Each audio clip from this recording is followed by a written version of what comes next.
"Sir, please come with us." The words cut through the silence like a blade. Two security guards loomed over Sergeant Malik Johnson, their hands hovering near his shoulders as if ready to escort him out. The grand auditorium, filled with polished brass and high-ranking officers, fell eerily quiet. The soft click of boots on marble echoed in the stillness as though the building itself was holding its breath. Malik, a decorated Marine, sat perfectly upright in the VIP row. His dark blue dress uniform gleamed under the spotlights, his medals reflecting not just his achievements, but the heavy burden of battles fought and brothers lost. Yet none of it seemed to matter in that moment. The guard's eyes told him the same story he had heard all his life. "Do you really belong here?" "Sir, these seats are for VIP personnel," one guard repeated, his tone clipped and firm, as if Malik's chest full of medals was nothing more than decoration, as if years of service, sacrifice, and scars were invisible to the untrained eye. The entire hall stared. Cameras rolled silently, capturing every heartbeat of tension. Malik's fists tightened on his knees. He knew that one wrong word could turn this misunderstanding into a headline. His jaw clenched. He would not give them the satisfaction of anger. Then, just as the guard reached for Malik's arm, something shifted. A shadow rose in the row behind him. A tall, broad-shouldered man stood silently, his presence commanding respect. He was a Navy SEAL. His trident badge caught the light like a warning. A second SEAL rose, then a third, then a fourth.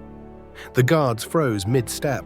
Everyone in the hall recognized those men, not just by their insignia, but by the quiet, unshakable authority they carried. These were men forged in the darkest corners of war, men who didn't need to speak to make their point.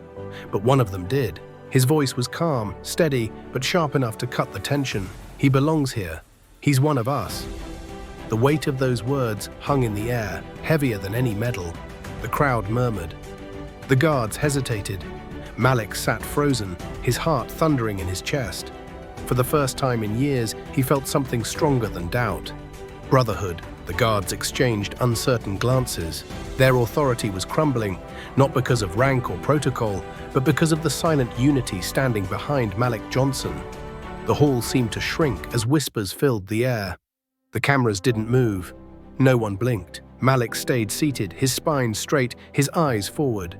He wasn't going to beg for his place. Not today. The senior guard finally lowered his radio. "There's been a misunderstanding," he muttered, but his voice held none of the authority from before.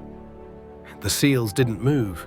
They waited, their collective gaze enough to pin the guards in place. The moment stretched like a taut wire, ready to snap. Malik's pulse hammered in his ears. For years, he had fought to prove his worth, to his commanders, his country, and even to himself. And yet, all it took was a single doubt-filled moment to drag those old insecurities back to the surface. Then, as if on cue, the SEALs sat down in perfect unison, 4 warriors forming a silent wall around him, their solidarity louder than any applause. Malik exhaled slowly. He realized then that this wasn't just about him.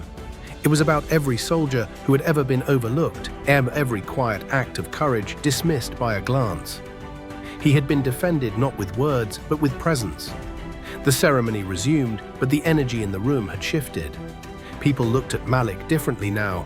Quiet nods, subtle smiles, respectful glances. He wasn't just a Marine in a uniform. He was a symbol of endurance, of the invisible battles fought long after the war ends.